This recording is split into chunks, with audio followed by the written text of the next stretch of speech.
رضينا بالله ربا وبالإسلام دينا وبمحمد نبيا ورسولا. Tuan-tuan, puan-puan, muslimin, muslimat yang dirahmati Allah, Assalamualaikum warahmatullahi wabarakatuh. Alhamdulillah, pertama dan semestinya kita merafakkan kesyukuran kepada Allah Subhanahu wa taala dengan limpah kurnia daripada Allah. Tuan-tuan, puan-puan, malam ni dapat kita berkumpul, bertemu di dalam majlis ilmu yang mana kata Nabi, idza marartum bi riyadil jannah farta'u. Bila mana kamu melewati taman syurga, maka duduk singgah.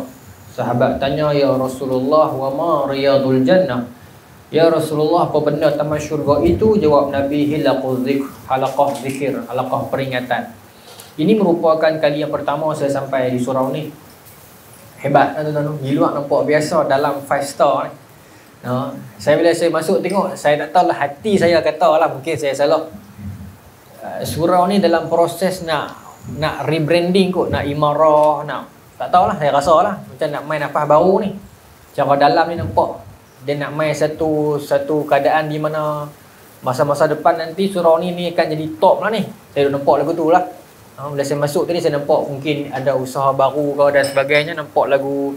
Mudah-mudahan Allah permudahkan, sebab cantik view ni surau ni. Duduk tadi nampak lawa. Cantik ni. Dengan UiTM pun dekat. Satu lokasi yang strategik lah. Dan nak dapat lokasi begini, naik tangga supaya nak sah dulu tu kan. Dalam kampung tu kan, mayang di atas. Kenangan lah, kenangan. Mudah-mudahan tuan-tuan, Tuhan tempatkan tuan-tuan di tengah-tengah pekan bandar lagu ni. Mudah-mudahan ini jadi salah satu one stop center, insya-Allah. Mudah-mudahan. Tajuk yang saya dapat adalah untuk membicarakan tentang Al-Fatih. Cuma ialah tentunya tak sempat kita nak habis semua pasal Al-Fatih ni panjang.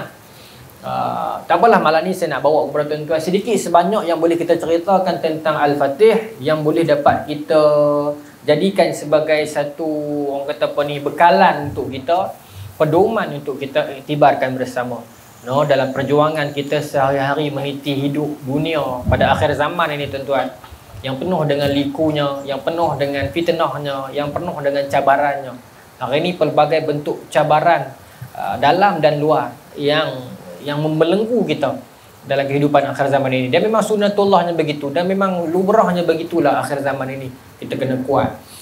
Muslimin, muslimat yang dirahmati Allah, Sultan Muhammad Al-Fatih ataupun namanya Muhammad kedua, Muhammad Al-Fatih ini ialah gelaran kepada dia kerana apa? Ada dua pendapat ahli tarikh, dua pendapat ulama sirah. Yang pertama tentunya kerana dia membebaskan kota Konstantinopel. Yang kata Istanbul hari ini tu dulunya Konstantinopel lah. Kota itu dibuka oleh Raja Konstantin dan dibinanya kota itu dalam tahun 300 Masihi. Lama lah, 300. Jadi disebut kota itu Konstantinopel, dan kota itu dibebaskan, dibebaskan oleh Sultan Muhammad kedua ni. Maka dia mendapat gelaran, terima kasih, dia mendapat gelaran Sultan Muhammad Al-Fatih. Al-Fatih isim fa'il, fataha yuftahu fathan, isim fa'il dia fatih, fatih. Tempat isim makan, tempat buka dia maftuh, dan isim alat dia miftah, kunci, pembuka. Sebab tu bahasa Arab kunci kita sebut miftah, pembuka. Tu bahasa Arab ni dia main ikut tu ya. Kalimat asal dia kita panggil sulasi mujarrad. 3 huruf asal ni dia akan main ikut tu je tuan-tuan. Sajada yasjudu sajdan masjidun. Dia kata masjid semayang tu. Dia main ikut tu ya. Dia tak lari jauh kan. Ta'am makan, mat'am tempat makan. La'ibah main, la'ib player, tukang main, mal'ab stadium. Dia akan main ikut tu je bahasa Arab ni.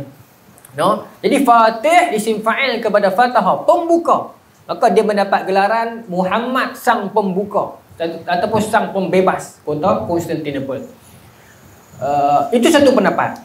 Pendapat yang kedua mengatakan dia mendapat gelaran Al-Fatih kerana ketika mana mak dia nak beranak dekat dia, Sultan Murad kedua ni, bapak dia duduk tak senang duduk. Lagu kita lah, bini nak beranak duduk dalam labor room tu, kita memang tak terah duduk jugalah. Maka dalam duduk tak terah duduk tu, dia buka Quran, dia baca. Baca sampai giliang betul-betul nak keluar dia ni. Kira tangisan pertama dia tu masuk Sultan Murad baru masuk surah Al-Fath. Baru masuk surah Al-Fath. Surah Al-Fath tu. Siapa dia rasa kuih rendah? Tak, perasaan saya kot, no. Perasaan kot, no. Saya rasa pening sikit tentang saya tak mau cerita teringat tak boleh lagi. Perasaan kot tak apa. Apa nama ni? Dia masuk saja surah Fathu tu, inna fatahna laka fatahan mubina tu, masa itulah apa nama ni Sultan Muhammad Al-Fatih keluar. Macam tu. Jadi dikatakan dalam qaul yang kedua, Al-Fatih itu kerana itu juga.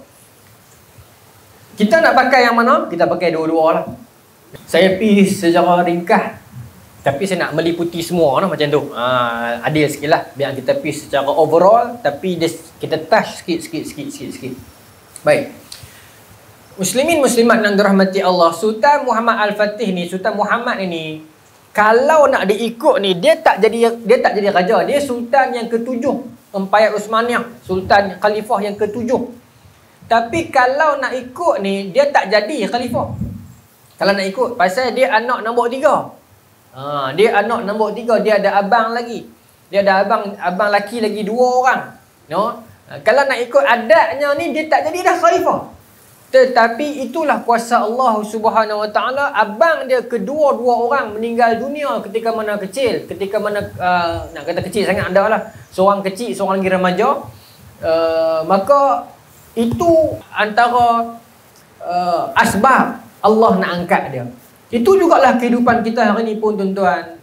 Kadang-kadang dalam hidup kita ni kita ada rasa beberapa benda yang kita nampak macam mustahil lah. Payahlah nak dapat kat aku benda ni. Kita rasa susah, tuan-tuan. Kita rasa perik. Tetapi Allah akan lorongkan jalan kalau Allah takdirkan itu memang rezeki kita. Allah akan lorongkan jalan kalau itu memang hak kita. Kalau itu memang telah Allah tetapkan kepada kita, tuan-tuan, Allah akan bukakan jalan. Wa yarzuqu min haitsu la yahtasib. Allah akan bagi rezeki daripada jalan-jalan yang kita tak sangka-sangka. Ya. Kalau itu telah menjadi takdir kepada kita, menjadi rezeki kepada kita, jauh macam mana ia pun, ia akan sampai. Kalau itu telah menjadi masa depan kita, sukar macam mana pun jalannya, kita tetap akan tiba ke destinasinya. Soalnya bagaimana Allah nak lencongkan hidup kita kanan dan kiri, jatuh dan bangun, dipuji dan difitnah. Bagaimanapun kalau akhirnya di hujung destinasi kita di situ, atas kehendak Allah, kita akan sampai juga di situ. Itulah kehidupan kita hari ini, tuan-tuan. Pernah dalam hidup, tuan-tuan, ni kita kadang-kadang diuji, kita terima satu-satu takdir tu yang kita tak berapa minat benda tu. Tapi kita dapat yang tu. Ketahuilah, tuan-tuan, kadang-kadang itu adalah perancangan Allah untuk masa depan kita. Saya, tuan-tuan, dulu cerita saya diri ni tak elok sebenarnya, tapi cerita bila pasal nak relate ni. Apa nama ni, saya mengaji sekolah biasa. Saya bukan sekolah agama, tuan-tuan. Saya sekolah biasa. Sekolah biasa, SMK biasa. Sampai habis tingkatan 3, saya PMR, saya terdik je. Saya dapat 7A 1B, zaman tu PMR lagi. Lepas tu kawan-kawan semua bakal dapat sambung jauh-jauh ni. Yang rendah pada saya, 6A pun dapat sambung MRSM, SBP. Kita tak dapat apa. Duk rasa macam pasal apa ni, aku cerdik juga, tinggi pada dia. Kawan nak rendah pada kita dapat, kita tak dapat. Lepas tu saya dapatlah satu ni untuk pergi RMC, Royal Military College. Tapi pergi dalam keadaan ayah pun tak apa setuju kan. Lepas tu tak pergi lah. Ringkas cerita tak pergi lah. Ya? Saya balik main sekolah lama, saya balik, pengetua saya hidup lagi. Dia panggil saya main bilik dia, dia kata saya seronok, saya syukur bila saya dengar hang tak jadi pergi sana, hang tak tentera. Kita latih punya ram apa tuan ni kata lagu ni, aku nak jadi tentera kan. Masa tu cita-cita nak jadi kapten askar lah. Angan-angan masuk mata tentera tu, sambung universiti pertahanan, keluar-keluar kapten lah. Duk berangan lagu tu. Bila sokongan keluarga pun tak ada kan, akhirnya kita balik dan pengetua pula kata lagu tu. Saya sujud syukur hang balik mai. Saya tak suka hang jadi askar, dia kata kat saya. Kailah hati punya kadang kat dia kan. Dia kata apa? Dia kata saya nak hang jadi ustaz, dia kata kat saya. Dalam hati saya duk kata ustaz, celah mana, saya bukan mengaji agama. Saya mengaji sains, pure sains itu. Tak apalah, sambung SPM tuan-tuan. Dapat tak elok mana, jatuh. Jatuh. Saya daripada PMR tu cerdik tu, SPM saya jatuh lebih tinggi 3A, 4A lah, tak ada apa. Kawan-kawan bakat sambung pergi metrik, pergi UiTM apa semua ni, saya tak tahu pergi ke mana. Akhirnya dapat kata 6 ya. Oh, dia kata 6. Masuk dia kata 6 tuan-tuan, tukang sekolah lah, pergi sekolah lain. Di sana ada subjek agama, syariah. Saya dapat subjek tu. Aliran tu baru kenal agama tuan-tuan masa tu. Nak abang kata umur 18 baru kenal agama. Sebelum tu kita dengan agama ni tak apa kuat. Saya pergi sekolah dulu pun tak kira tudung. Abang kata tak kuat agama. Masuk dia kata 6 ngaji syariah. Baru kenal lah agama sikit-sikit ni. Habis pada tu STPM sambung ijazah di UIA. Baru dia masuk. Baru Allah lorongkan kita. Tu nak abang yang tu cerita ni. Saya nak abang kata, kalau Allah nak kita jadi sesiapa in future kita pada masa depan kita, Allah lorongkan kehidupan kita peringkat awal. Ketahuilah tuan-tuan, kadang-kadang kita berduka dan bersedih. Tengok orang pergi sana, pergi sini, kita tak ke mana. Tapi rupanya perancangan Allah lebih baik. Kita tak pernah sangka nak duduk bertempat ni pada hari ini. Kita tak sangka. Kalau kita mengenangkan hari ini kita nak duduk di sini, kalau kita tahu, mungkin dulunya kita tak sedih. Itu cerita saya tu. Saya dapat di UAE sambung 2010. Di sana baru kenal pula. Mereka mengaji dengan lecturer Arab ni, barulah kenal. Lagi dalam lah. Tapi bukan kos agama lagi. Habis saya keluar, ngajar di sekolah di Junjung. Saya sambung pula master di USM. Masuk terus bidang agama, masuk terus bidang hadis. Sebab apa saya boleh masuk? Pasal dulu di UAE ada Arab. Jadi dia boleh kono masuk. Maka tuan-tuan nak abang kata, bagaimana Allah melencong-lencongkan kehidupan kita yang kadang-kadang kita rasa sedih, kita rasa perik, tetapi sebenarnya itu sebahagian daripada roadmap perjalanan Allah nak letakkan kita di mana. Begitulah juga Sultan Muhammad Al-Fatih. Nampak adat kata nak nombor 3 ni tak jadi dah kerja, tak jadi dah khalifah, tetapi Allah takdirkan dialah yang naik jadi khalifah. Selepas abang dia meninggal 2 orang tu, dia pernah naik jadi khalifah 2 kali, pemangku. Zaman Sultan Murad kedua, ayah dia tu masuk bersuluk. Dia naik, tetapi kepemimpinan dia peringkat awal agak orang kata nak kata cemerlang tak, nak kata teruk sangat pun tak. Tetapi beberapa kali menteri-menteri yang tua ni, bukan saya kata lah, memang dalam kitab sebut, menteri-menteri yang tua ni pergi jumpa dengan Sultan Murad balik, kata wahai tuanku, wahai khalifah, balik mai lah.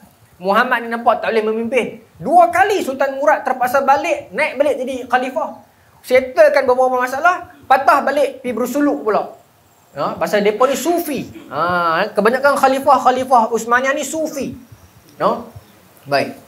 Lepas tu jadi pula Sultan Muhammad tak boleh settle juga. Sekali lagi Sultan Murad turun. Jadi image Sultan Muhammad ni masa tu agak rendah. Dan pada pandangan musuh Islam masa tu, kerajaan Rom Timur, kerajaan Kristian Timur, rasa lekeh. Nak ganti Sultan Murad nanti lekeh. Pasal Sultan Murad nama besar. Sebelumnya Sultan Bayazid semua ni nama besar. Sultan Muhammad Syalibi semua nama besar. Mai Muhammad ni alamak 2 kali dia naik, orang reject dia.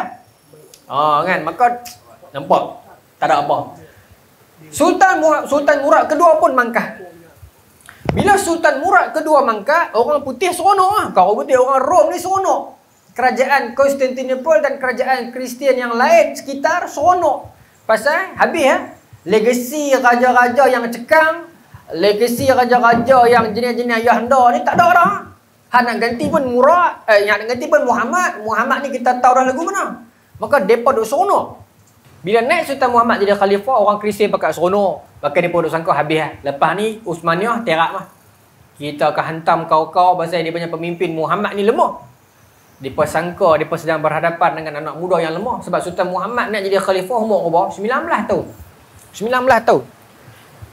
Tetapi Allah telah menukar watak Sultan Muhammad. Sebenarnya dia tak lemah tuan-tuan. Sultan Muhammad ni tak lemah. Cuma Sultan Murad terlalu hebat. Sebab kalau kita baca, saya berhenti sekat tu saya patah balik zaman dia kanak-kanak ni. Kalau kita baca sejarah, Sultan Muhammad Al-Fatih ni, masa dia budak, seawal 2-3 tahun, Sultan Murad, bapak dia dah hantar pergi mengaji di luar dah. Dah hantar mengaji di luar, pisahkan dengan keluarga dah. Dan Sultan Murad cari, ni dengar tuan-tuan, Sultan Murad cari tok guru khas untuk anak dia. Bukanlah khas untuk anak dia seorang, untuk orang lain, tapi Cuk, Sultan Murad pergi cari sendiri. Ini pendidikan untuk kita mak ayah ni. Sultan Murad sebagai raja, dia turun pergi cari sendiri mana dia tok guru yang sesuai nak ajar anak dia. Dia tak tangkap muat. Ni peringkat budak. Ni kita nak hantar anak-anak tadika kan. Dia tak tangkap muat. Dia cari sungguh-sungguh yang sesuai untuk anak dia. Dan kriteria yang disebut dalam kitab yang Sultan Murad kedua cari, 2 kriteria yang kena ada kat tok guru tu, baru boleh dia nak hantar anak dia pergi. Yang pertama, alim. Cerdik. Dia nak tok guru tu pandai, tentulah. Tapi tok guru ataupun cikgu yang pandai ni banyak. Satu lagi yang kriteria kedua ni yang menentukan, iaitu apa? Soleh. Alim wa soleh. Ini 2 ciri yang Sultan Murad nak ada pada tok guru anak dia. Sebab apa? Orang alim ramai tak tuan-tuan? Ramai. Tapi alim belum tentu soleh. Alim belum tentu berakhlak. Iblis alim. Tapi kealiman dia tu mengheret dia ke neraka. Berapa ramai orang yang pandai, yang akhirnya ditipu oleh ilmu dia, yang mana akhirnya ilmu itu mengheret dia ke neraka. Tetapi orang yang soleh, ataupun orang yang beradab, ataupun orang yang berakhlak, tak ada lagi akhlak, heret tuan badan dia ke neraka, tak ada. Nah, orang yang berilmu belum tentu syurga. Orang yang berakhlak tentulah syurga. Jadi Sultan Murad cari 2 ciri ni, kena gabung. Ada cikgu yang pandai, ustaz yang pandai, tapi tidak ada adab. Bukan kata kat ustaz minta maaf, maksudnya orang berilmu lah, tapi tak ada adab. Yang akhirnya terlibat dalam beberapa kes dan sebagainya. Dia ada ilmu, tapi adab tak ada. Tapi yang dicari oleh Sultan Murad 2, ilmu dan soleh. Nah, dia apply dekat orang dan dia apply dekat diri dia. Dalam duk cari-cari tu dapatlah Syekh Ahmad Al-Qurani, tu guru Quran ni, yang mengajar anda peringkat budak, peringkat muda. Nak habaq kata hebatnya Syekh Ahmad Al-Qurani ni tuan-tuan, bila mana Sultan Muhammad dibawa kepada dia, masa ni Sultan Muhammad kecil lagi, 4-5 tahun ni, kal muda lagi saya perasan. Maka Syekh Ahmad Al-Qurani beritahu dekat dia, wahai Muhammad, aku ditugaskan oleh ayah hang untuk mengajar hang. Masa ni dia ni kira budak yang orang kata apa, hyper sikit lah. Dengar tak dengar, sambil duduk berlari, tak jahat. Tapi cara budak-budak, tak boleh duduk setempat. Allahu Akbar. Tak boleh duduk setempat. Maka dalam duduk lagu tu Sultan Syekh Ahmad Al-Qurani duduk terang kat dia duduk kali. Kemudian Syekh Ahmad Al-Qurani kata, pak hang ni, pak dia khalifah Sultan Murad kedua ni, pegang berapa banyak empayan, berapa banyak tanah ni. Nah, besar daripada Malaysia lagi ni. Nah, pak hang abang, kalau hang buat tak kena, aku boleh rotan hang. Syekh Ahmad Al-Qurani kata lagu tu. Dengar lagu tu, kawan ni putera raja. Maknanya pak aku meninggal, aku nak jadi raja. Raja ni Empayar Uthmaniyah, bukan raja negara kecil. Dengar kata rotan, Sultan Al-Fatih buat lagu ni. Macam tu. Gitu ya. Bukan dia buat terkeluar sendiri. Pasal dia terfikir, siapa nak rotan aku nak raja. Oh, nak raja tuan-tuan, jentik pun tak boleh. Kau dibeza pendapat dengan dia bang. Ni sebut ni kena tangkap pula ni. Bukan boleh jentik. Beza pendapat pun tak boleh. Ni anak Raja Uthmaniyah ni, bila Syekh Ahmad Al-Qurani kata aku boleh rotan hang, pak hang bagi. Sebut lagu tu, Sultan Muhammad yang baru 4 tahun, 5 tahun ni, dia buat. Lagu tu. Seolah-olah macam dia fikir, Allah, berani ke rotan? Seolah-olah dia tak kata lagu tu. Tapi bila dia, tu tuan-tuan, banyak masuk tu. Oh tuan-tuan. Tu masuk banyak banyak masuk. Kadang-kadang manusia ni, Allah ciptakan kita unik. Kadang-kadang hanya dengan kalimat yang sama, dia boleh memberikan maksud yang berbeza. Contoh kita cerita kat orang, sekian ilmu kan, orang kata betul. Kita pun jadi, dia dengar, faham. Tapi bila kita cerita ilmu kat orang yang sama ke, kat orang lain ke, ilmu yang sama, orang sebut, betul. Dia sebut benda yang sama ke. Tapi kita dengar lagu mana? Dia ni perli aku ni. Kita rasa lagu tu. Padahal dia sebut betul juga. Kan? Seorang kata, betul. Kita rasa sedap lah, kita cerita ke orang. Cerita kat orang lain, betul dia buat begitu. Kita rasa dia ni perli aku ni. Kita rasa lagu tu. Kan? Banyaklah perkataan lain lagu tu. Kadang-kadang perkataan yang sama, tapi cara sambut tu menyebabkan jadi orang berbeza-beza emosi dia dan perasaannya. Sebab tu kita jangan percaya dekat mesej. Kadang-kadang tulisan dekat mesej tu kita baca dengan nada kita. Kita marah kat dia. Kita tulis dekat dia, dia balas kat kita. Kita baca dengan nada marah pasal kita marah. Padahal mungkin dia tulis tu elok. Kan? Lepas tu jangan percaya kat mesej. Kalau berasa nak bergaduh dengan kawan-kawan, telefon. Dengar nada elok-elok. Kadang-kadang mesej ni tak ada nada ni, dia jadi menipu. No? Lagu tu lah tuan-tuan, jaga hubungan kita akhir zaman ni. Baik. Maka bila dia buat lagu tu, lagu tu, maka on the spot dia buat lagu tu, Syekh Ahmad Qurani tak biar. Rotan terus. Rotan terus. Dalam terjemah Sultan Muhammad Al-Fatih cerita kata itu pertama kali dia dirotan oleh orang luar. Rotan terus. Hanya aku takut, aku peduli apa anak siapa pun. Oh ni ulama dulu tuan-tuan. Tak dapat lah ni. Tak tahulah kot tempat lain ada. Tapi tak dapat dah. Ulama dulu tuan-tuan. Dia tak peduli anak siapa. Dulu Imam Abu Daud, pengarang Sunan Abu Daud kan, Imam hadis, dijemput oleh gubernur untuk pergi mengajar. 3 permintaan. Satu pergi mengajar di Basrah. Boleh tak? Dia kata boleh. Yang kedua, pegawai yang mai tu, esko kerajaan negeri tu mai kata gubernur suruh imam mengajar di Basrah. Boleh tak? Kena pindah. Dia kata boleh. Pasal apa? Pasal Basrah nak bagi lagu surau tuan-tuan lah. Kita nak buat rebranding. Kita nak bagi ramai. Jadi nak minta Imam Abu Daud mai. Boleh? Dia pergi. Basrah masa tu baru nak bangkit balik. Lepas kena serang. Boleh dia kata. Yang kedua, saya nak minta izin anak saya nak pergi hantar mengaji dengan Tok Guru. Boleh ke? Imam Abu Daud kata, boleh. Boleh. Yang ketiga apa permintaan? Ni khalifah. Dia suruh gubernur. Dia minta Tok Guru pergi ajar anak dia di rumah. Dia kata, yang tu tak boleh. Dia kata, yang tu tak boleh. Takkan tak boleh anak menteri besar? Tak boleh. Awak anak dia. Aku tak kira menteri besar ke besar antara menangat dia. Dia nak ilmu, dia main kat aku. Bukan aku nak pergi kat dia. Sebab ilmu sifat dia bukan pi. Ilmu sifat dia kena main. Imam Abu Daud pun sama, Imam Malik pun sama. No? Tegas dalam bab ilmu. Ulama dulu, aku tak peduli yang anak siapa. No? Maka Syekh Ahmad Al-Qurani rotan tu. Pendidikan peringkat muda, peringkat akhlak, peringkat moral, siapa bentuk dia? Syekh Ahmad Al-Qurani.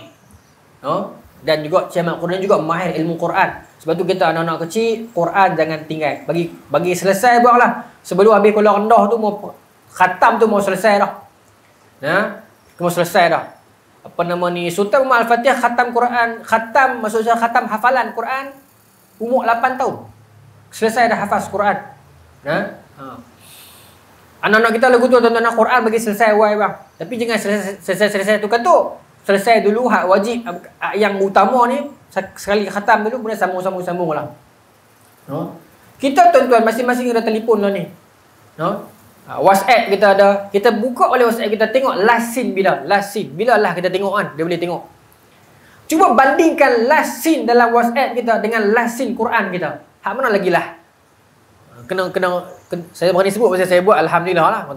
Ustaz buat, saya buat. Sikit pun tak apa tuan-tuan, kena buat. Maksudnya last scene kita tengok telefon dengan law tak ada channel kan, law lagi lah telefon. Tapi last scene telefon dengan last scene Quran, hak mana lagi lama? Tentulah telefon lagi sah. Tapi jauh tak beza dah. Quran last scene tengok bila? 3 tahun lepas. Nanya tuan-tuan. Quran untuk telefon lah tengok bila? seminit tadi. Jauh lagi dah. Buka. Internet kita ada bookmark ataupun kita ada history. Yang lah kita buka apa? YouTube tuan-tuan. YouTube ni kita buka apa rajin. Lepas tu kita buka balik. Apa yang keluar di wall kita tu adalah apa yang rajin kita buka lah.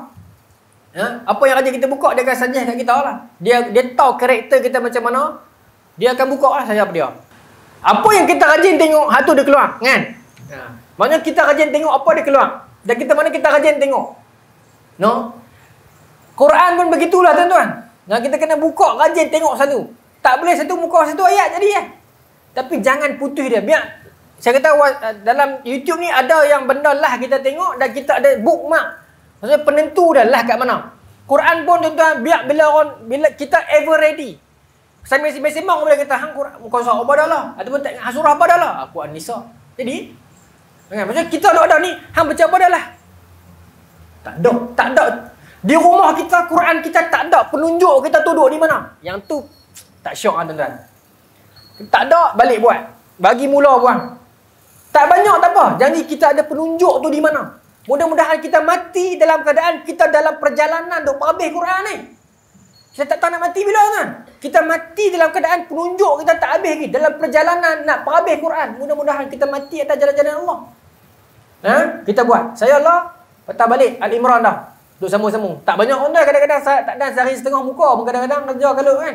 Tapi bagi duk biar kita berhenti. Okey, aku suruh apa? Sambil sembang boleh sembang. Hang lah, aku lah An-Nisa. Aku lah Waqi'ah. Biar kita jadi perbualan kita ni. Sama-sama orang surau ni. Jadi perbualan kita. Masing-masing di rumah, balik cek. Penunjuk dia lah kat mana. Dan pastikan penunjuk tu bergerak. Tak laju, lambat pun tak apa. Janji ada penunjuk. Jangan Quran ada saja. Penunjuk tak ada, apa tak ada. Tak ada. Kalau buka Quran pun bahasa Yasin ya. Tapi tak ada satu perjalanan dia sendiri duk mulang satu-satu muka surat. Tak ada. Buat tuan-tuan. Buat. Pastikan kita buat. Baik. Boleh lagi nak? Maka habis mengaji dengan Syekh Ahmad Al-Qurani, dia pergi sambung dengan Syekh Syamsuddin Al-Wali. Ini tok guru dia yang kata sekolah menengah ni, yang kata murabbi dia. Syekh Syamsuddin Al-Wali inilah yang duk hari-hari duk taruh otak dia ni, duk bagi tahu hanglah Al-Fatih yang disebut oleh baginda Nabi sallallahu alaihi wasallam. Hanglah. Nabi sebut la tuftahannal Qastantaniyah, akan dibuka Konstantinopel. Wala ni'mal amiruha. Sebaik-baik raja adalah raja yang buka Konstantinopel tu. Wala ni'mal jaish, dhalikal jaish. Sebaik-baik tentera ialah tentera yang terlibat dalam pembukaan kota itu. La tuftahanna. Tuan-tuan, kalau kita terjemah dalam bahasa Inggeris, dia adalah future tense, iaitu akan dibuka. Tapi kalau sirah bahasa Arab, sepatutnya akan dibuka, Nabi kena sebut satuftaha akan dibuka. Sin akan dibuka. Tetapi Nabi guna kaedah latuftahanna. Ada syaddah nun dan ada lam dekat depan sebagai taukid, sebagai penguat. Kaedah bahasa Arab kata apa? Penguat ni bermaksud sungguh-sungguh. Bukan Nabi main kata ya. Bukan angan-angan dia. Bukan sekadar habaq nanti kita akan menang. Tak. Memang confirm. Jadi terjemahan yang betulnya adalah sungguh. Memang satu hari nanti Konstantinopel benar-benar akan dibuka. Itu latuf tahanna. Ada tekanan, ada taukid kat situ. Maksudnya Nabi bukan kata saja. Memang nanti akan ada orang buka. Dan orang yang buka kota itu sebaik-baik raja. Dan tentera itu sebaik-baik tentera. Ni kita nak kenal tentera dengan orang tu. Saya pi terus habis tu no. Kita nak pi terus. Nanti tuan-tuan tuan-tuan cari lagi lah yang lebih panjang story dia. Ni saya main malam ni saya nak cerita sikit peribadi dia. Sikit pasal hadis dan ini juga pasal proses nak buka Konstantinopel ni. Pasal tajuk kita kan strategi dia kan. Maka tuan-tuan kita balik yang tadi balik. Bila dia naik jadi khalifah, orang Kristian seronok. Mereka sangka lepas ni boleh taruh orang Islam kaum-kaum yang boleh perendah orang Islam. Tetapi mereka silap. Mereka pandang rendah kepada Islam. Mereka pandang rendah kepada Islam. Akhirnya mereka kena. Dulu begitu juga zaman perang salib. Zaman perang salib begitulah dia pandang rendah kepada Sultan Salahuddin Al-Ayyubi. Sebab Sultan Salahuddin Al-Ayyubi ni tuan-tuan, asal dia lembut. Ni sejarah dah. Sultan Salahuddin Al-Ayyubi tu dia lembut. Asalnya nama dia Yusuf. Jadi bila orang Syiah pakai undi dia, duk sangka dengan dia lembut orang boleh atok dia. Tapi bila dia naik jadi gubernur, dia tukar jadi keras. Dia tukar jadi cekang tu. Jadi warrior tu. Allah boleh ubah orang tuan-tuan. Allah boleh ubah orang. Daripada lembut, jadi keras, jadi pahlawan, jadi panglima yang dia dendangkan sampai hari ini. Maka Al-Fatih, bila dia naik jadi khalifah umur 19 tahun, orang Kristian pakai dia bersorak, rendahkan dia. Tak apa. Dia bagi tahu misi yang pertama dia nak tawan Konstantinopel. Pasal apa? Pasal tok guru dia duk habaq kata lama dah. Hanglah orang tu, hanglah orang tu, hanglah orang tu. Maknanya apa? Setiap guru dan setiap mak pak kena ada satu benda ni. Iaitu apa? Visi kepada anak dia. Dia nak anak dia jadi apa? One day dia nak anak dia jadi apa? Bukan dia menentukan cita-cita anak dia tak, tapi aku nak kurang-kurang anak aku nanti ni dia jadi tok guru besar. Aku nak kurang-kurang anak aku nanti ni dia boleh ubah kampung ni. Itu masuk visi. Misi, visi cara nak capai dia. Itu. Sultan Murad memang install dah benda tu dalam jiwa Al-Fatih daripada kecil. Pasal tu dia hantar tok-tok guru dia parti semua. Kita pun ada anak-anak kecil ni, walaupun dia 4 tahun, 5 tahun, 3 tahun, kita sebut tak apa. Dia akan lekat. Walaupun dia tak ingat, dia akan melekat. Dia akan melekat. Kita kena ada dah. Termasuk tok guru sendiri. Tok guru tu sendiri, bahkan Syekh Aq Samsuddin Al-Wali siap mangkit tahajud. Doa by name, sebut nama Al-Fatih dalam sembahyang tahajud dia. Dalam doa lah. Doa, ada tak cikgu-cikgu, tutor guru yang sebut nama anak murid in particular ni, by individually? Tak tahulah kalau ada. Ya, sebut satu-satu nama. Pasal sayang tu beza guru mudarris dengan murabbi.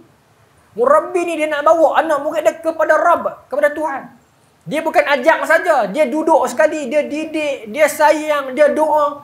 Ni Syekh Aq Samsuddin Al-Wali. Dia doa dan dia sentiasa peringatkan misi kepada Al-Fatih. Sebut dalam kitab syirah, Dr. Muhammad Syalbi, dia Ahmad Salabi ni, dia apa nama, sebut dalam kitab syirah lah. Lupa nama ni. Dia Syekh Aq Samsuddin bawa Al-Fatih masa remaja naik ke bukit, tengok Constantinople, tengok Hagia Sophia tu. Masa tu gereja lah. Maka Syekh Samsuddin Al-Wali tanya, apa nama ni, Al-Fatih, wahai Muhammad, tu benda apa tu sana tu? Apa jawapan Al-Fatih? Itulah tempat yang akan saya tukar jadi masjid, dia kata. Maknanya dia dah install dalam jiwa dia dah. Jadi kita naik kereta dengan anak petang-petang, tengok kereta mahal lalu. Kan, tanya anak dia, abang tu kereta apa tu? Anak dia tak, kereta tu lah yang akan cek bawa nanti ayah. Maksud saya macam tu. Dia maksud dia dah install lah siap-siap ke anak dia ni. Tapi kita tu minta maaf sebut, anak kita mengaji dapat teruk sikit, kita naik kereta pergi tepi jalan, tengok orang kutip sampah, kita kata apa? Hang tak mengaji dia elok, esok ni lagu tu tunjuk orang kutip sampah. Sebab kita ni kemas sangat. Dia dah. Kalau kita tak pernah buat, kita mesti dengar ada orang buat ke tu. Hang tak mengaji dia elok, esok hang jadi lagu tu. Maka anak kita ni akan tanam dalam kepala dia, hak kutip sampah ni teruk. Kalau ditakdirkan dia kutip sampah, dia akan rasa apa? Dia akan rasa teruk. Lepas tu dia akan jadi rasa dihina oleh masyarakat. Tapi beza dengan pendidikan orang negara maju. Bila anak dia buat balik keputusan yang tak elok, rendah, dia akan tanya anak dia, abang, hang buat ni the best tak? Hang pulun yang terbaik tak? Pulun. Tapi dapat gagal ke ayah? Tak apa. Yang penting ayah nak dengar, hang buat yang terbaik dah. Tapi kalau cek kutip sampah macam mana? Ayah, tak apa. Kalau hang kutip sampah, hang akan jadi kutip sampah yang terbaik. Sebab tu negara dia tak ada sampah. Maknanya dalam kepala dia, aku kerja apa pun, ini bukan hukuman untuk aku. Ini memang profession aku akan buat dengan penuh passion, aku akan buat betul-betul. Tu pendidikan di sana, dia belah Finland apa semua tu, lagu tu dia didik anak dia apa. Lagu tu cara dia. Maka installkan VC. VC tu kena ada. Mak pak kena ada VC. Apa nama ni, cikgu-cikgu, tutor guru kena ada VC kepada anak murid dia dah. Dia install siap-siap. Imam Abu Hanifah, dia ada anak murid dia 2 orang. Qadhi Abu Yusuf dengan Muhammad bin Hasan Syaibani. Begitulah dia install siap-siap. Imam Malik anak murid Imam Syafi'i. Imam Syafi'i anak murid dia Imam Ahmad. Imam Ahmad anak murid dia Imam Bukhari, Imam Muslim, Imam Abu Daud, Imam tu lah. Apa imam 6 sekutub sitah tu. Semua anak murid Imam Ahmad. Dia maksudnya dia ada visi benda tu. Imam Abu Hanifah satu ketika tengok Qadhi Abu Yusuf anak murid dia sakit. Dia doa kepada Allah, ya Allah, anak muridku ni aku target nak ganti aku nanti. Disebut. Mudah-mudahan Allah pelihara dia. Sakit tu sakit nak mati dah tuan-tuan. Tapi takdir Allah berkat doa Imam Abu Hanifah, elok balik Qadhi Abu Yusuf. Tok guru dia ada visi benda tu kat anak-anak murid dia. Maka Syekh Aq Samsuddin sentiasa duduk beritahu benda tu kat Sultan Al-Fatih. Selalu bawa motivasi, tunjuk motivasi. Tu benda apa tu? Tu tempat tu yang cik nak tukar jadi masjid. Tu apa tu? Tembok tu yang cik nak palai buang nanti ni. Tu apa tu? Batang sadip tu yang cik nak patah buang. Macam tu. Dia bagi psikologi begitu. Sampai bila Al-Fatih naik, benda pertama yang dia nak buat, dia nak serang Constantinople. Constantinople tuan-tuan, saya sebut tadi, dibina tahun 300 Masihi. Dia cuma relai tahun 1453. 1453. Betul? Kan? 1453. 1200 tahun tembok tu tak pernah runtuh. Dan serangan terhadap tembok tu kecil dan besar, makan dekat 70 kali pun kena serang. Yang besar ni tuan-tuan daripada zaman apa nama ni Muawiyah. Jadi khalifah Umayyah, dia hantar anak dia Yazid bin Muawiyah pi serangan yang besar-besaran ni pi. Yang ikut pi perang masa tu nama dia apa? Nama dia Abu Ayyub Al-Ansari, sahabat Nabi, umur dah 80 tahun dah masa tu. Umur dia 80 tahun dah. Dijumpa dengan Yazid, anak Muawiyah. Dia kata, pakcik nak ikut pergi perang, pergi serang Konstantinopel ni. Yazid kata, pakcik 80 dah. Tak apa, aku nak pergi juga. Pasal apa dia nak pergi juga? Pasal dengar janji Nabi tu. Kalau kota tu terbuka, raja tu sebaik-baik raja, tentera tu sebaik-baik tentera. Dia nak jadi sebahagian daripada itu. Tapi dia meninggal. Dan sebelum dia meninggal, dia riwayat kata dia meninggal atas kapal. On the way nak pergi. Sebelum dia meninggal, dia pesan kepada anak-anak muda tentera ni, simpan jenazah dia berdekatan dengan pintu gerbang, pintu tembok Konstantinopel. Dia nak dengar tapak kaki raja tu nanti.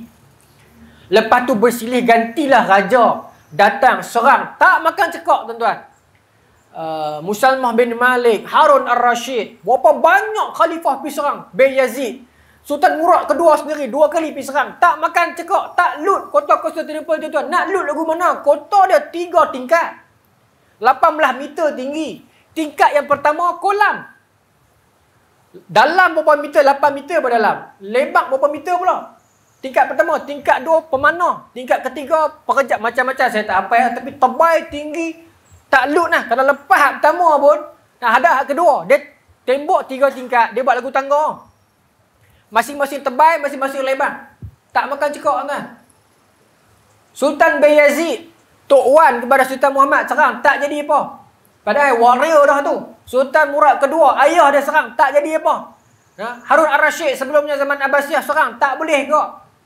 Rupanya orang yang akan membuka itu, ini dia, Muhammad Al-Fatih ni. Jadi misi pertama dia kata aku nak bebaskan kota ni. Tapi sebenarnya mula-mula dia naik, minta maaf sebut orang, mula-mula dia naik, dia rombak kabinet dulu. Dia rombak kabinet dulu. Apa nama ni, menteri-menteri yang tua ni, yang lama nampak dia ni, dia tak buang, tapi dia bagi jadi, maaf sebut tuan-tuan, kedutaan. Pergi duduk jauh-jauh sikit. Jangan duduk sekali. Tak tahulah, bagi saya pun jadi setuju lah ke benda tu. Pasal bila hampa duduk sekali, hampa dah lama dalam kerajaan, pengaruh apa pisang, banyak dah. So hampa boleh buat macam-macam. Okay? Jadi dia tak buang, tapi hampa pergi duduk jauh-jauh. Dia tinggal seorang Halil Pasha.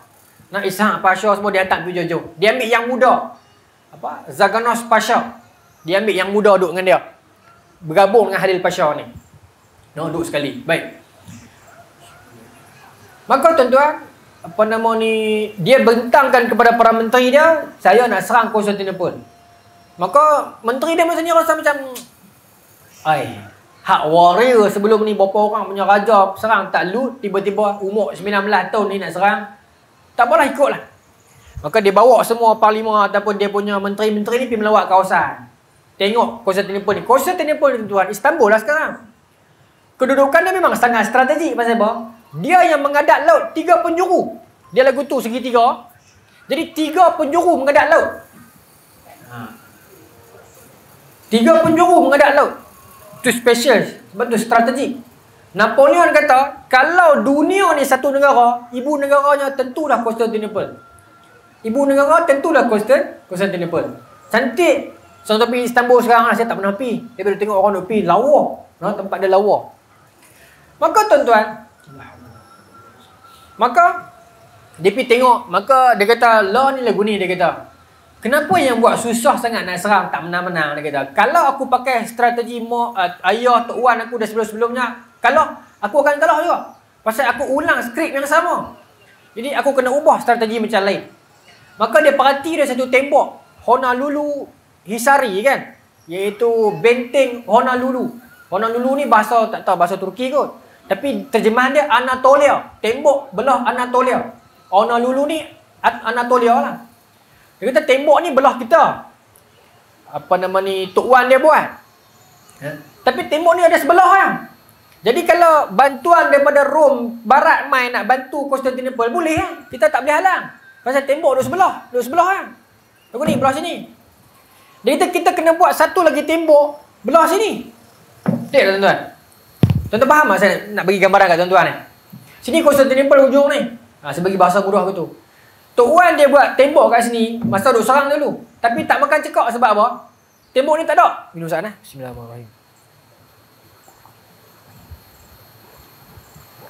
Saya tunjuk terus lah. Ni Konstantinopel. Kawasan temple sini. Tok Wan dia buat tembok kat sini. Abang nak bantu seorang. Tapi tak menang juga pasal apa? Pasal ni Kristian Barat duk main tolong lalu kot ni. Jadi yang ni pun kena panah juga. Yang ni kena panah, yang ni tentera Islam duk ni kena kepung. Kalau. Jadi dia kata, aku nak buat satu lagi tembok. Di mana? Di belah sini. Di belah sini. Okay. Ini tembok Anatolia, senang abang. Belah Asia. Jadi dia nak buat tembok belah sini. Dia buat tembok nama tembok Rumeri. Rumeri ni sebenarnya main perkataan Rom. Belah tanah Rom. Bukan tanah dia, tanah orang. Bukan tanah orang pun. Konstantinopel, tembok dia lagu ni, pusing sampai ke sini, sampai ke sini. Okey. Tembok dia. Maksudnya tanah ni tanah kosong. Tapi belah Konstantinopel lah, tapi belah tanah kosong. Jadi dia buat. Bukan orang Konstantinopel punya, tapi belah depa. Dia tak beli, dia buat. Dia buat tembok Rumeri ni tuan-tuan. Raja Konstantinopel tengok, hantar surat dekat dia. Kata, hang ni budak hingusan mana ni? Duk taduk main duk pacak apa piling buat dekat tanah aku. Kan?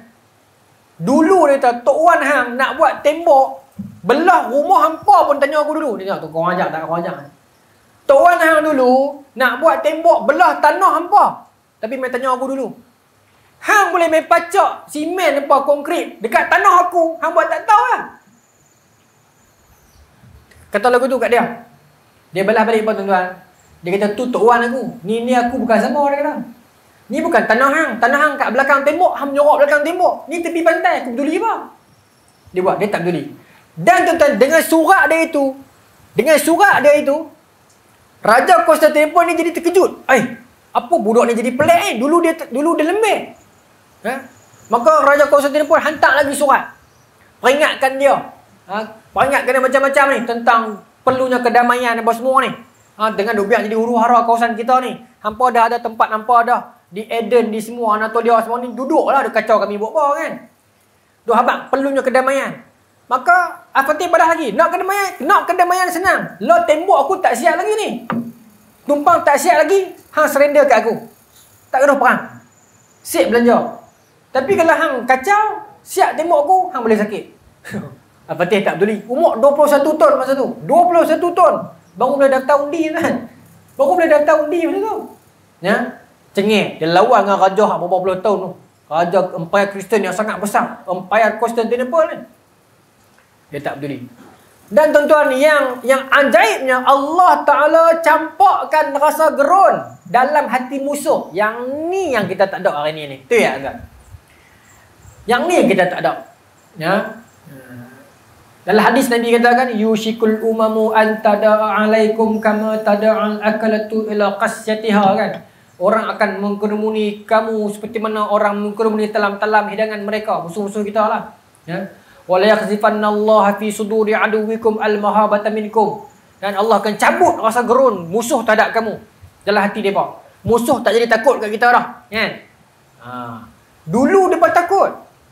Kita nak lawan dengan Amerika. Amerika kelang kapal senjata berlambak ni. Macam mana nak buat bagi Amerika kalah dengan kita? Senang ya tuan-tuan. Allah campak rasa takut dia kat mereka. Habis. Mereka nak start enjin jet pun tak berani. Dia jadi anxiety. Dia takut. Boleh buat tak? Boleh buat.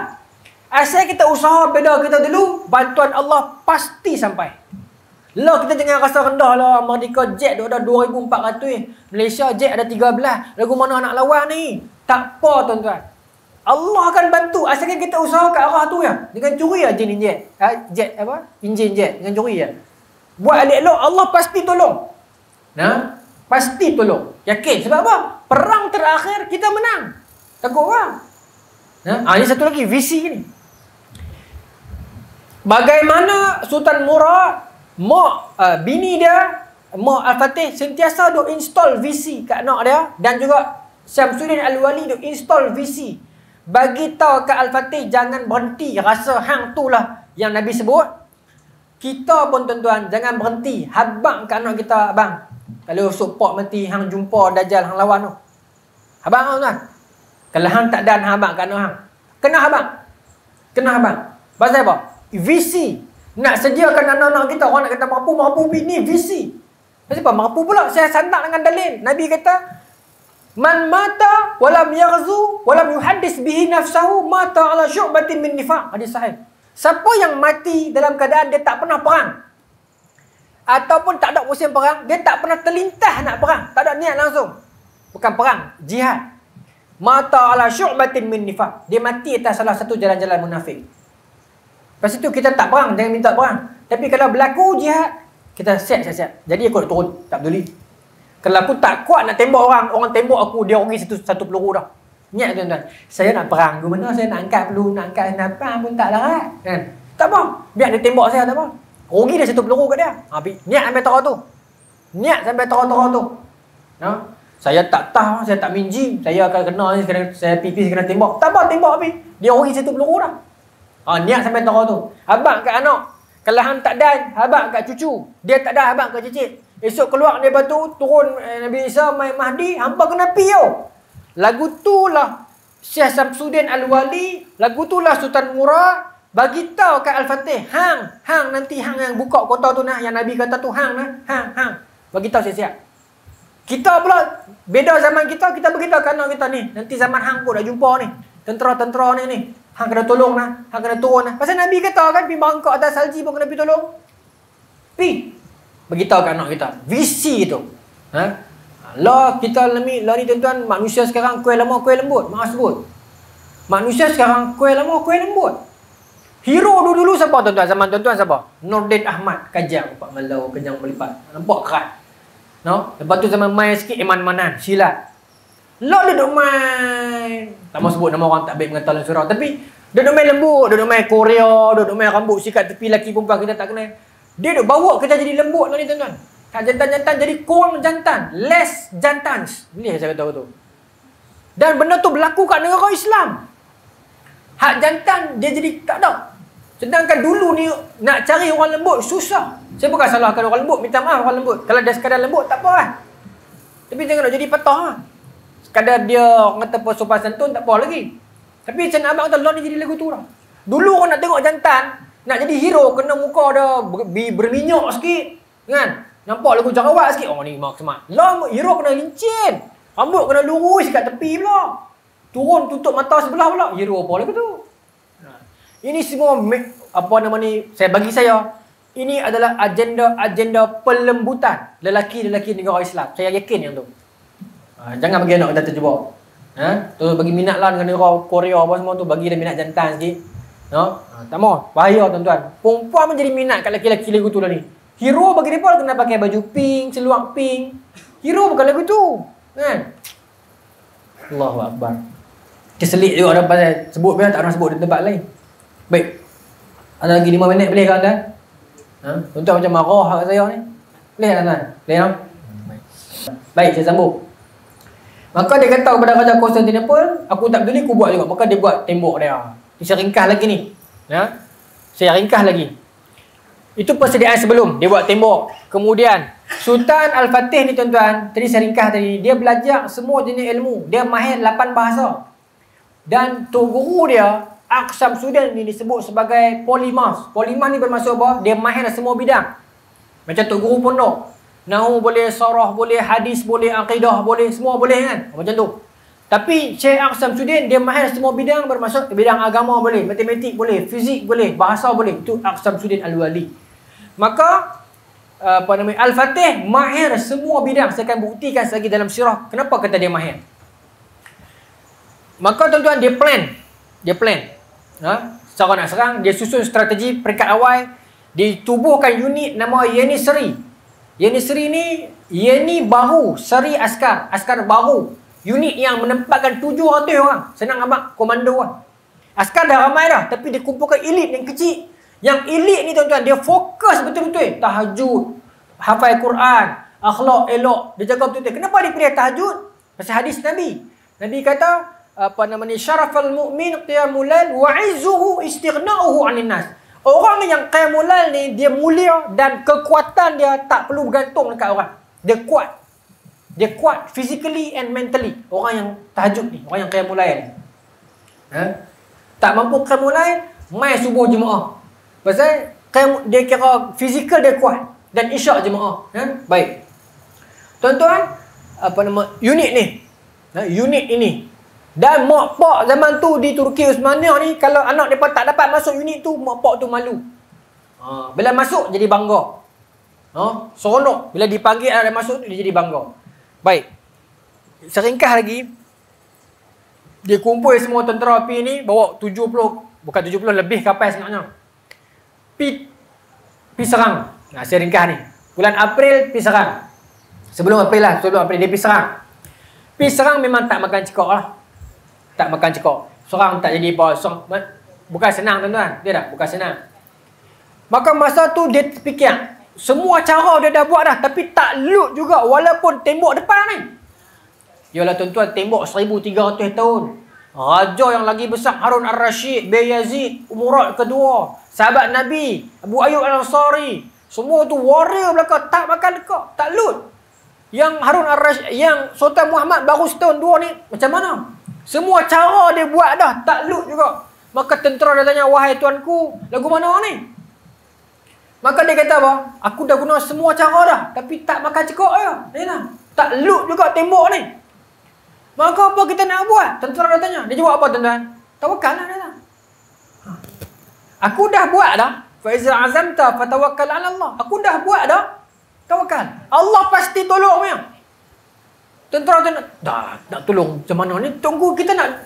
Tak apa, tunggu dia dah. Tunggu. Lah ni fasa apa? Fasa tunggu kan dah. Kita dah ketiak dah. Tak boleh juga. Kita niat baik. Niat kita bukan nak letak nama kita. Niat kita nak bagi hadis Nabi tu betul. Tak mau kelak orang kata Nabi yang cakap kosong. Tak, itu niat dia tuan-tuan. Niat Sultan Al-Fatih kenapa dia berjaya? Itu niat dia. Dia bukan nak letak nama dia.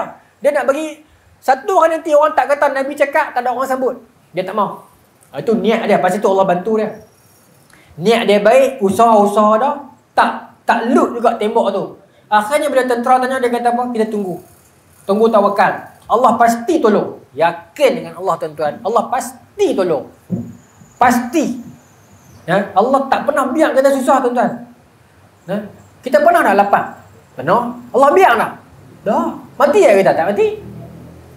Kita pernah nak susah tuan-tuan? Kita rasa macam, biar aku ni. Mampu ya aku. Bahasa orang utara kan. Kita pernah kata gitu. Mampu ya aku kali ni. Nanya aku. Mampu ya. Mampu ya? Tak mampu ya? Elok lah ni. Pelan-pelan Allah tolong kita bawa keluar. Kita tak perasan pun. Itu Allah tuan. Lembut. Tolong kita bawa keluar. Lalu kita duduk solok balik. Pernah kita dalam keadaan kita rasa macam serabut. Tak boleh keluar kan. Mampu ya orang kat cari aku ni apa. Allah elok kan. Buat tuan. Bagaimana Allah keluarkan kita daripada masalah kita. Elok ya. Itu Allah tuan. Janji. Pinjam lagi boleh. Pinjam lagi sikit. Baik. Apa nama. Pasal tak habis pasal nak pergi serang tu. Saya mungkin tak pergi sampai menang. Saya nak pergi pasal proses strategi tu. Okay. Jadi plan dia. Yang kedua, dia kata tawakal. Betul tuan-tuan janji Allah. Seorang lelaki Hongaria, orang Kristian, nama dia Orban. Dia ni pakar senjata. Dia pergi jumpa dengan Raja Constantinople. Dia buka dia punya proposal. Dia kata, ni dia tuanku, saya ada plan bawa senjata ni. Bagus ni tuanku. Nak ambil lawan dengan orang Islam ni, kira bagus ya. Ni tuanku nak beli ya. Tuanku nak beli projek ni. Tuanku bayar sikit saya buat. Kristian masa tu gah pada nama. Duit tak ada. Maka orang Kristian kata, bagus. Tapi kita belanjawan kena potong. Pasal banyak keluar ke USP bawah ni. Jadi tunggu saat kata. Tapi tak eloknya perangai orang musuh Islam ni tuan-tuan. Dan saya rasa perangai ni sama sampai hari ni mereka buat. Perangai apa? Kalau mereka tak dapat, orang lain jangan dapat. Ni perangai ni pun tak elok ni kan. Kalau aku tak dapat, orang lain jangan dapat. Kalau dia tak mampu nak hire sesuatu teknologi canggih, dia akan pastikan orang lain tak ada. Tuan-tuan perasan tak? Dekat tanah Melayu Nusantara apa semua ni banyak herba-herba, tak boleh sebut nama saya sensitif. Herba-herba yang bagus di sudut medical. Tapi sebab mereka tak ada benda tu jadi haram. Benda tu jadi nampak illegal. Dan kita pun akur dengan benda tu. Sedangkan telah terbukti dalam kajian-kajian universiti semua ni benda tu bagus, herba-herba kita ni. Tapi kita sendiri pun mengaku benda tu jadi haram. Ni cara saya hasut ni, tak guna. Tuan-tuan pun faham lah. Banyak, bukan satu dua, banyak kan. Pasal apa mereka promote haram? Pasal mereka supply kat kita drug. Ubat pun drug ni kok. Bukan saya kata ubat, saya pun pakai ubat kan. Cuma saya nak kata, Kenapa hampa iktiraf yang ni? Yang ni bukan tak iktiraf, yang alami ni. Tu point saya, bukan saya nak kata ni tak bagus. Jangan salah faham, orang miskut pula ni. Bagus. Tapi kenapa yang ni? Kita tutup pintu-pintu kajian. Padahal universiti ni bukan dah buat dah. Betul, anak-anak muda kita pergi ambil benda tu pula cara salah, nampak tak elok. Sedangkan kalau di-apply betul-betul, benda tu jadi bagus. Itu perangai mereka. Macam kalau mereka tak ada, orang lain jangan ada. Orang lain jangan ada. Jadi tuan-tuan, bila mereka tak mampu nak bayar korban ni, mereka kata kat dia, kami nak bayar kat hang ni, kami nak ambil hang, tapi hang ni ambil mana-mana, hang duduk hutang ni ya. Nanti nak cari payah. Bukan ada telefon kan. Hang duduk dalam kota ni ya. Duduk dalam Konstantinopel, jangan keluar. Kami akan cari hang. Tuan-tuan, korban tunggu setahun. Setahun. Kristian tak peduli ke dia. Mereka duk kali buat kerja mereka. Duk foya-foya, pasal duk habis duit macam-macam ni. Dia ni menega, orang bisnes tuan-tuan. Tanyalah orang bisnes ni. Mana boleh orang duk kalik-kalik? Aku nak menega, hang tak mau, aku nak keluar. Tapi hang saja duk kalik aku pasal apa? Dia geram lah. Dia duk geram. Tuanku macam mana ni? Tak apa, kami nak tunggu sana. Padahal tujuan Kristian, dia tak mau bagi Orban ni keluar, pergi kat online. Dia nak bayar, dia tak ada duit. Tunggu, tak apa, tunggu. Panggil dia tu. Dia duduk taram dah. Masa tu lah dia dapat keluar daripada Konstantinopel, dia jumpa dengan Al-Fatih. Nampak? Itu yang Allah hadirkan bantuan. Dia jumpa dengan Al-Fatih. Pegawai-pegawai dia terang. Pasal Al-Fatih satu kisah sebut, dia ada spy. Dia banyak spy. Spy berkata, ni lah pakar senjata tunggu. Yang bijaknya Al-Fatih ni, saya kata dia bijak fizik ni. Dia ada lakaran dia dah. Dia kata, boleh dah. Hang ni nama apa? Dia kata, saya Orban, saya Kristian, tapi saya tak peduli agama-agama ni, saya kira nak menyigar lah. Belah mana bayar saya buat lah. Ya? Maka Al-Fatih kata, hang boleh tak buat satu senjata ni? Aku nak macam ni. Dia muncul dia macam ni, panjang dia macam ni. Dia punya lilitan dia agak lebih kurang begini. Hang boleh buat. Orban ni terkejut. Cerdik kerja ni. Dia cerita di sudut sains ni. Adalah tuan-tuan nak abang tak erti berat, darat force, darat apa ni, dia kira lagu tu. Maka Orban ni pun ambil nota dia kira balik, dia kata, lagu ni banyak besar. Orban jadi cuak. Dia tanya dekat Al-Fatih, tuanku buat cadangan ni, cara ni saya duk kira-kira tengok, tuanku ni bukan nak buat biasa-biasa ni, tuanku nak serang Konstantinopel ni cara ni. Terdik lah tuan. Dia boleh baca dah. Dia Kristian. Masa tu Al-Fatih tak tahu lagi yang Orban ni tak kisah agama. Al-Fatih tahu kata dia Kristian. Maka Al-Fatih tak awaknya. Kalau betul awaknya. Berani. Al-Fatih kata, kalau betul awaknya. Maka Orban kata, kalau betul cantik. Terkejut Al-Fatih. Hang bukan Kristian ke? Aku tak beli dia ke? Aku bisnes. Mereka taruh saya setahun tunggu. Biar saya projek tak ada, job tak ada. Mereka taruh saya setahun. Rugi habis bisnes saya. Lah kalau aku nak buat, saya nak buat lagi dahsyat. Saya nak modify.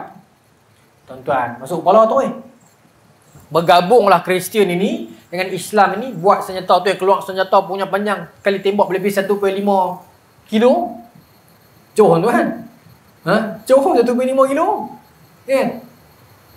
Besar. Saya tak tengok di internet dah. Meriam tu orang buat balik. Besar meriam tu. Ya. Tembak lah. Allah, janji tak tepati saya ni no. Tapi nak berhenti tak puas pasal sekarang jalan ni. Sebab saya laju lagi. Tuan-tuan, tembak, perang. Ni bulan April. Tembak tak makan cekak juga kalah kau tuan-tuan.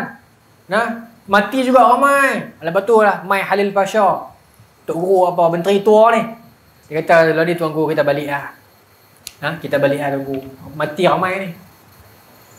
Dia kata, Tuhan pun tak suruh sampai tahu-tahu ni lah. Kita ada warning daripada terasa dah ni, dah relay dah ni, tembok depan ni cuma tak berlubang lagi lah. Cukup aku daripada dapat pengajaran lah.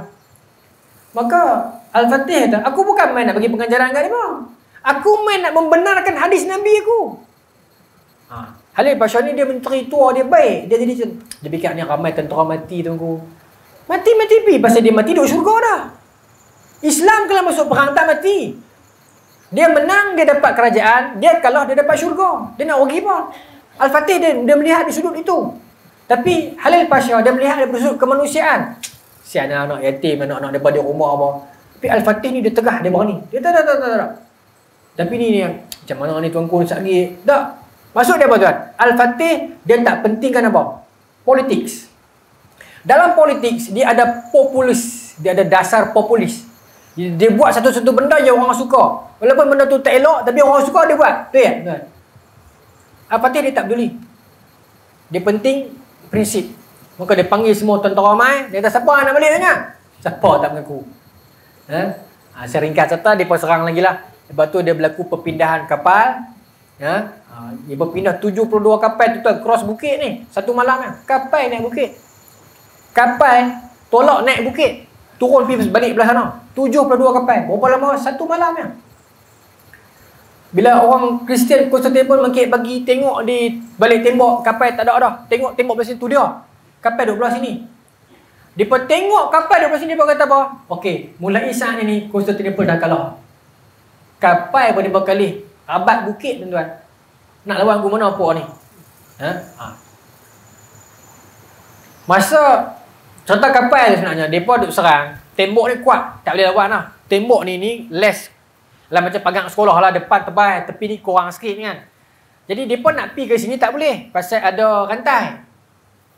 Contoh dia ada rantai, jadi tak ada jalan lain lah. Kena rabat kot darat lah. Maka Al-Fatih dia kata rabat kot darat. Tentera kata, tunggu darat ni kot. Tak apa darat. Tunggu tahu tak yang kapal tak boleh jalan dekat darat? Tahu. Habis tu, dia try lah. Orang tu. Pemimpin memang sifat dia macam tu.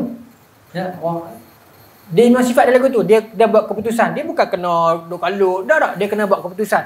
Dia kena hati kering orang kata. Tentera tanya lagi, tunggu. Bukan darat saja, bukit tu. Tak apa, kita try lah kata. Tu, Al-Fatih. Dan kalimat yang kata never say no tu until you try, kalimat itu sebenarnya kalimat asal Al-Fatih yang orang putih duk pakai. Jangan sebut tidak selagi kamu tak cuba. Itu Al-Fatih punya ungkapan. Okey, kapal ni try dia kata. Tunggu, bukit tu. Bukit tak boleh kot. Lagu tu. Buat juga. Depa kerak pokok, depa lomok minyak, depa gelek 72 kapal besar lintas bukit turun balik sana satu malam. Dan itulah rekod yang menyebabkan sampai hari ni orang Kristian seluruh dunia kata Al-Fatih telah potong Napoleon. Sebab dalam dunia Kristian, Napoleon ni kira panglima paling hebat. Napoleon berjaya bawa kapal redah ribut. Dia berkata. Tetapi Al-Fatih berjaya bawa kapal redah darat lagi gila. Kata kat darat bukit tu weh. Lepas tu dia pemenang. Panjang lah, tapi lepas tu dia pemenang. 1453. Perjuangan dia 1453. Dia beranak berapa lah? 1432. Berapa tahun umur dia masa menang? 21 tahun. Dia berjaya membebaskan Konstantinopel. Dan Alhamdulillah sekarang Turki Islam, Istanbul Islam, dan Turki pintu masuk Eropah. Kita punya talan hayat juga tu. Lepas tu EU, Eropah tak berani nak korang ajak dengan Turki. Yalah ada pro and con benda ni, saya faham isu politik, tapi lokasinya strategik. Dia di hujung. Apa-apa pun kena main lalu kot dia. Lepas tu kita ada kekuatan tu. Wallahu ta'ala alam. Tuan-tuan, mudah-mudahan ada jodoh dan rezeki kita bertemu lagi pada masa depan. Tuan-tuan kalau nak pergi lebih detail, di YouTube ada ceramah saya pasal Al-Fatih ni, ada. Tuan-tuan type ada yang secara detail. Ada. Abang Jack pun ada, Majlis Ilmu pun ada. Ada lah tuan-tuan type Al-Fatih ada, Empayar pun ada. Itu lebih detail lah. Saya cerita, saya ada grafik pun semua. Ni pasal kita kuliah, saya tak boleh cerita dalam sangat, dia panjang. Kita buat pun ada 23 episod, nak cerita 1 jam tak ada. Wallahu ta'ala alam. Tuan-tuan teruskan usaha yang baik yang tuan-tuan buat di surau ni. Wallahu ta'ala alam. Assalamualaikum warahmatullahi wabarakatuh.